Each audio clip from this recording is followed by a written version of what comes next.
Welcome to Man Cave Media. My HTPC recently died on me. Had a few issues with it, and so I'm not one to turn down a good project. So instead of just repairing it, we're gonna upgrade it. Let's go.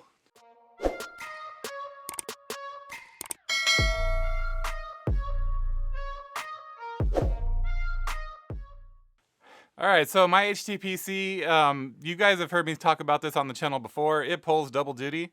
It is a file server for my Windows devices, and it is also my Plex server. And occasionally I play games on it, so I try to keep a decent GPU in there just in case I want to play games on it. I also use it for PlayStation Remote Play and stuff like that because my PS5 lives out here in my office and the HTPC lives in my living room. So, every once in a while when I feel like playing a PS5 game but I don't want to come out here to my office, I'll use it for that.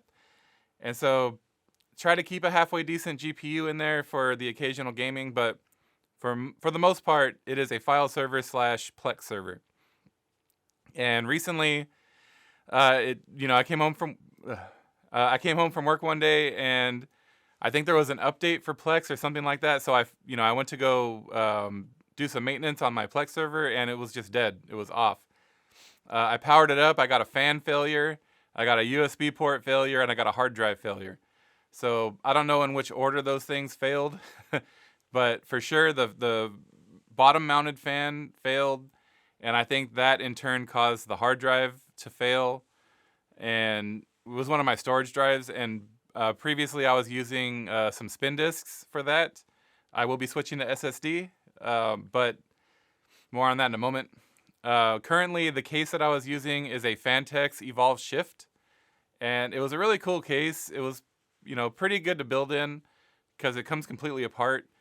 It was kind of a pain to cable manage, and airflow wasn't the best, and I decided to use an AIO, but it can only use a 120 millimeter AIO, so it's pretty small. So I mean, it was still a fine case for what I needed, but there's always room for improvement, right? And so I decided to go with the Cooler Master Tower 200 as my replacement. And the Tower 200 will take a full 240 AIO. So I'm going to install this EK Nucleus 240 AIO. That along with the SSD that I bought to replace the dead spin drive. And recently I did a video where I upgraded my office PC and I upgraded my CPU. So I have that Ryzen 3700X that's just homeless at the moment. Currently my HTPC has a 2700, and so I'll upgrade it to the 3700, and while I'm in there, might as well.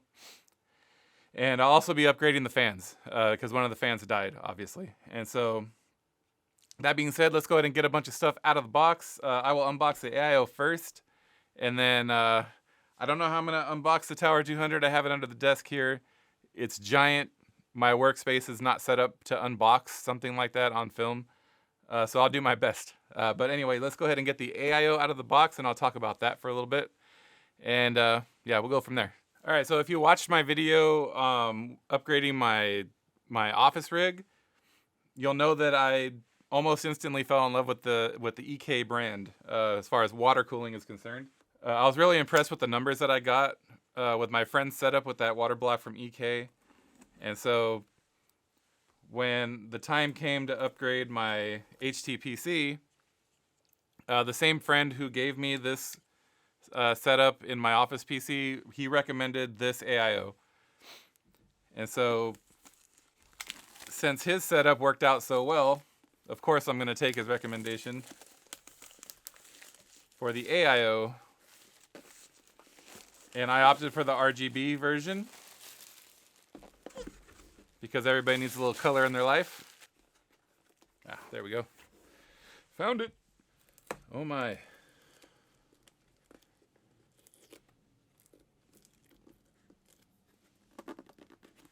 Man, it's almost like a bottle of drugs they're trying to keep kids out of it. Why the hell? I feel like it shouldn't be that hard. Anti-theft? I don't know. All All right, we are greeted with this nice little welcome package. Welcome. More on that in a moment. All right, here are, man, this is very neatly packed. I want to admire this for a moment. Hold on 1 second. Admire it. Look at it. Love it. Here are the 2 fans that are included. These are RGB, because why not?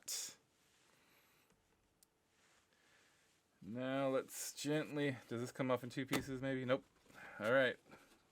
All or nothing.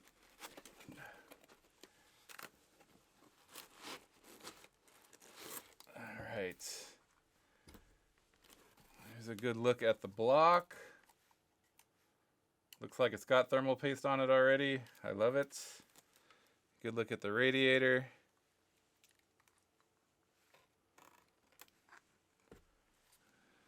Set that aside for the moment. I'm going to put it on some foam so as to not mess it up.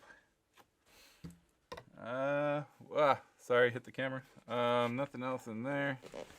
Let's go out with this guy. Hang on, let me get this giant box out of the way.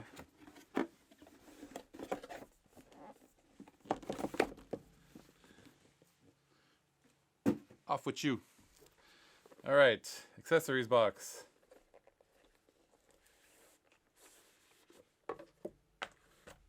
Everything is very neatly packed. You certainly get what you pay for. So some screws there, 2 packs of screws. See the long ones for the fans. We have, oh, they gave us some thermal paste, so maybe that's not. No, I think it looks like it's got a cover on it. It looks like that is thermal paste, but they give you more in case you need it. Oops. That's cool. We have fan, looks like RGB connectors and power. So this is RGB and power. This is heavy. What's in here? So this is the mounts for the water block. Supports Intel and AMD. I believe it does AM5 and AM4, if I'm not mistaken. Hopefully it does AM4, because that's what I got. And here are the screw assemblies. There's your spring. I'm not going to pull all these out right now because I don't need them at the moment. I don't want to lose them. But that's all your screw down, your hold down assemblies right there. Well, I'm going to put all this back because I don't want to lose any of it. I'll pull it out as I need it. Alright, I'm actually going to get some of this squared away, and then we'll tackle the, or I'll talk about the AIO for a moment. Hang on. Alright, so I moved all the accessories to the back table because I don't want to lose any of it, and we'll go ahead and talk about the AIO for a minute. In the welcome packet, you have warranty info, you have instructions, and a really, really thick boy user manual, which is cool. You get some stickers, nice little sticker sheet, and then, yeah, thank you for choosing EK. If you've got it, flaunt it. So if you scan that, it takes you to their social media so you can post your build. Let's see, here's another shortcut to go register with them, and then a note from the CEO or founder. Same difference, but anyways. So that's pretty cool. Again, you definitely get what you pay for with this. That was a very top shelf unboxing experience. The radiator itself, let's slide this guy over here. Keep it on this foam. So the water block, the top of the water block rotates for orientation. Like I mentioned before, this is a 240, so the part number for this guy is CR240. It retails for $160. I got mine on sale on Amazon. It popped up on Slick Deals. I don't remember what I paid, but it wasn't that much. It wasn't that much off, I should say. I think it was like $140, $139 or something like that I got it for on sale, which is a pretty good deal. So it has a addressable RGB, a rotatable pump top, which I already talked about, new positioning rotary fittings. So I assume that these will rotate. So they're talking about on the water block itself.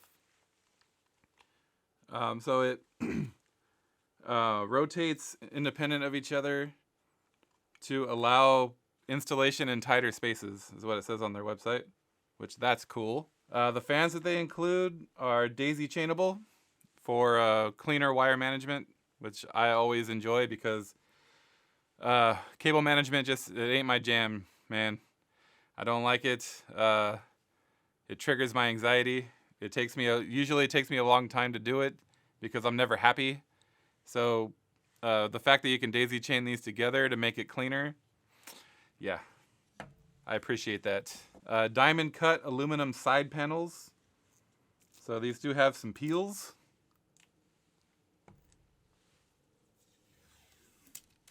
That was somewhat satisfying, not really.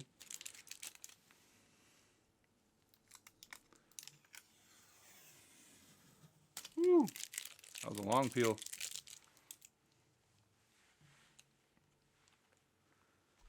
All right. It's getting complicated now, all these peels.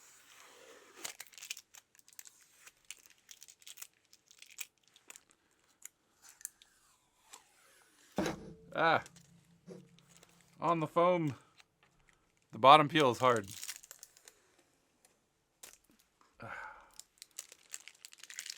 So diamond cut brushed aluminum on the side panels. It looks really nice. It's too bad I think it's going to be covered when it's installed. You won't really be able to see it. Universally compatible, yada, yada, yada. The radiator dimensions are 281 by 124 by 27 millimeters, which will fit very easily in the Tower 200. It's compatible with 120 millimeter fans. The pump dimensions are 82.3 by 69.2 by 61.6 millimeters. And like I mentioned before, they are addressable RGBs. I'll post a link in the description so you can go and look at all the other specs, but it's enough waffle. Let's go ahead and get this in a safe spot so it won't get damaged in the meantime. And let's get the Tower 200 out of the box, which for an HTPC, for an ITX case, which it's not really ITX, I'll get into that in a minute. But for what they advertise as an ITX case, it is an absolute unit.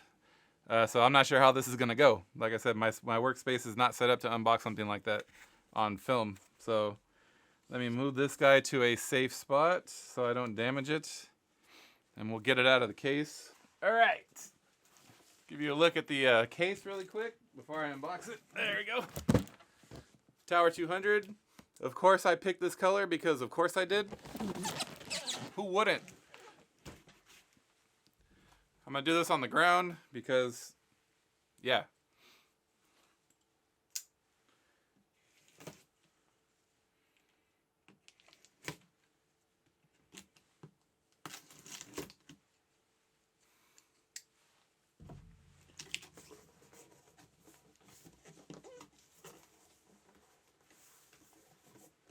Oh my.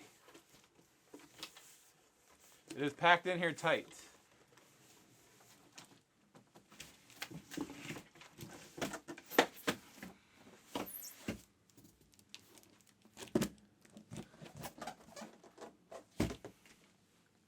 Oh man. The color on their website and on the box does not do it justice. Just pulling it out of the box really quick and seeing the color firsthand. It's a cool color, man.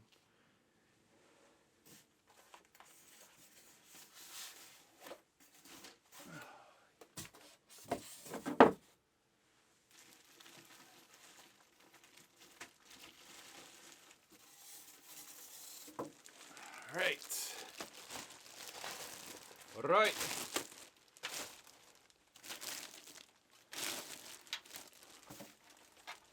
Apologies if I hit the microphone. Ah! Unit.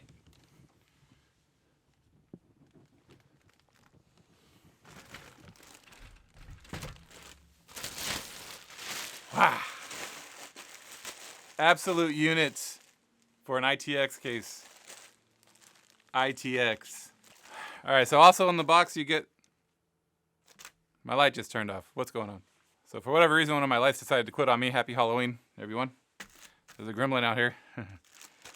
So inside the box, you get a very simple instruction sheet and a warranty card. The Tower 200. Not nearly the welcome package we got with the AIO, but you know, it is what it is. Pretty similar price point, this and the AIO, but the reason why I say ITX is technically they have screw hole positions in this for a MATX. So you can do a full MATX build in this case. There are some YouTubers out there who have done it already. So I won't get into that too much. I'm not replacing the motherboard on mine, so this will be an ITX build. The only thing that I am replacing, besides what I mentioned already, is the graphics card as well. So I have that extra RX 580 that's just chilling, that used to be in my Mac Pro. That's going to go in here. So, but that's not a full-size card anyway, so it doesn't really matter. But there'll be plenty of room for it, is what I'm saying, because I am sticking with the ITX platform. But this color is absolutely amazing. Like, absolutely amazing. I wish more case companies would offer colors like this. You know, the standard black and white, why? It's so boring. Offer a little splash of color, would you? Because I really dig this. Airflow on these is supposedly improved from the previous model, and what's also improved is now, I mentioned this already, obviously I unboxed the AIO, but now it will accept a 240, which previously it would not. And I don't remember what else was improved from the previous model.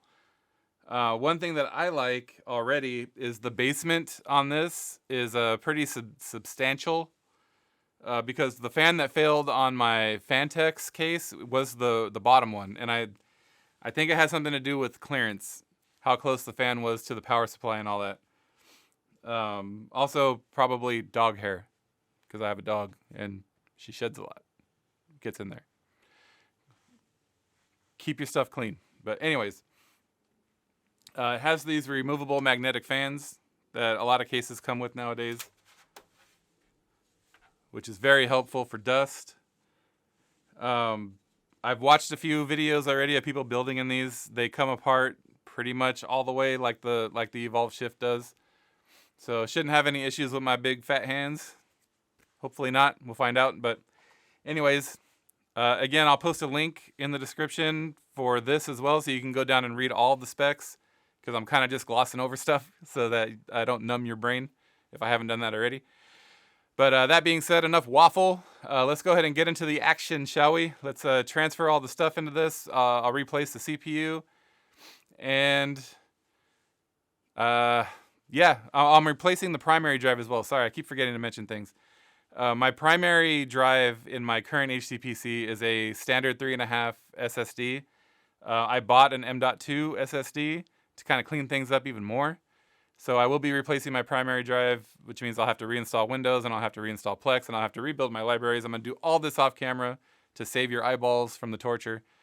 And a lot of the building, I'll record a lot of B-roll, and whatever I think is interesting, I'll throw it in. But again, a lot of that will be done. Why does that keep going off? So apparently there's a Kukui back here who thinks I talk too much because it keeps turning my light off. Anyways, I'm done talking, I promise. Let's get into the build.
All right, out with the old, in with the new.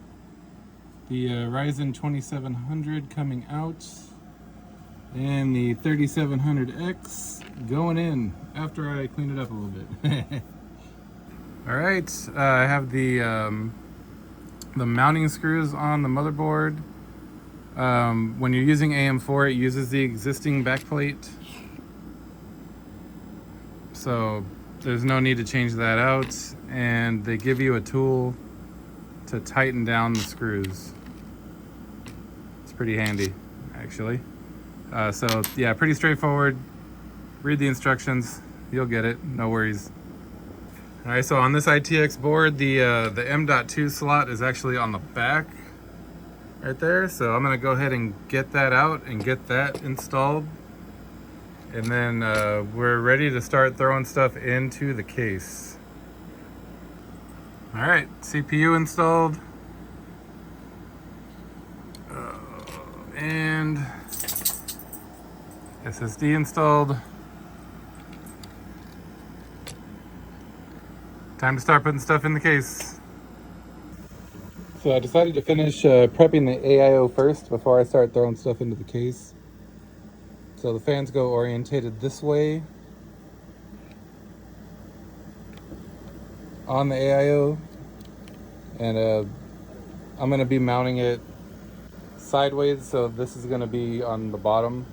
So I want to make sure that these are facing out, the fan connectors, to kind of make it cleaner. And yeah, moving right along. These are the screws. Pretty straightforward install so far.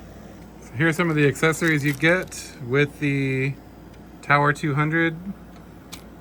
Some cable ties, some case screws, and a speaker.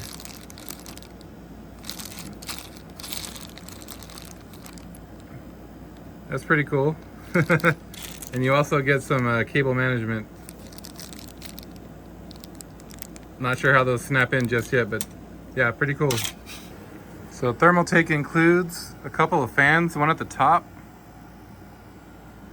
and then one on the back cover, above where the power supply mounts. So I'm not gonna have to use any of my other fans to replace the ones I had in the Evolve Shift that failed, because they provide some for you, which is nice. So I mentioned this earlier in the video, this is technically an ATX case that they advertise as ITX. But yeah, it will take a full-size ATX power supply. All right, motherboard is installed, making progress. All right, everything is back together and running properly. There's our ambient idle CPU temp. Actually, something must be doing an update or something, because it's not idle, but 1% load anyway. So I just have a little bit of cable management to take care of. And one thing that's great about this case is like every single panel on all sides comes off. The back panel, I have it on a little bit because I have that rear fan plugged in. But I need to cable manage all of this stuff, because when you put the panel on, it keeps that fan from turning. So I got to square all that away, and then it will be ready. I'll do some benchmarks, not because I'm curious about the hardware. Like I already know, the 3700X and the RX 580. I mean, I already know what those are capable of. I want to do a benchmark because I'm curious to see how well that works. So do some benchmarkings for that, and then we'll put this guy in its permanent home and get everything set up.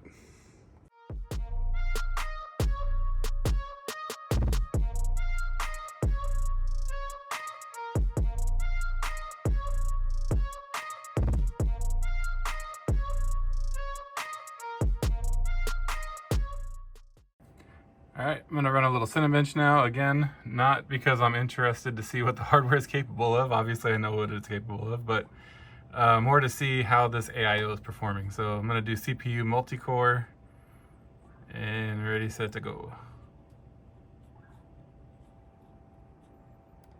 We are using NZXT hardware monitoring software for this particular test. So right now, pegged at 100% load, 62 degrees. I'll keep checking on it. All right, we're a little past halfway on the first pass, and it's holding pretty steady at 64. It has gone up to 65 a couple times, but it holds pretty steady at 64. You saw it just now, just touch 65 just for a second. But yeah, holding pretty steady there. I think that's what it's gonna be at, pegged at 100%. All right, it just started past 2. And still holding steady at 64 degrees. All right, all done.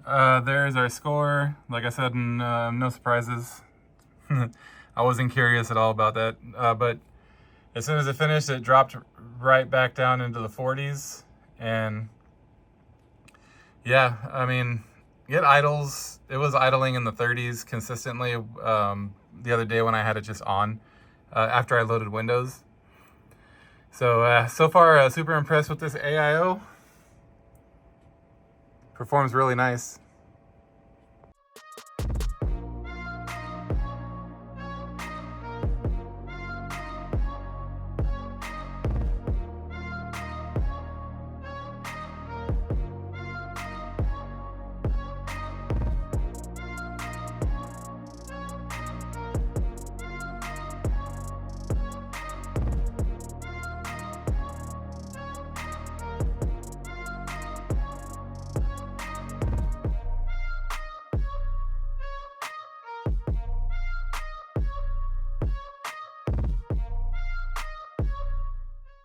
All right, so overall, my thoughts on the Tower 200 case, it's just a joy to build in. I love that, it completely comes apart on all sides, and, so did the Evolve Shift, but with all 3 sides coming off, and then, technically, the layout of the case, it can take an mini-itx, so you've got a little bit of extra room there, and there's extra room on the back for cable management, and like a full-size case, it has a basement to hide power supply cables.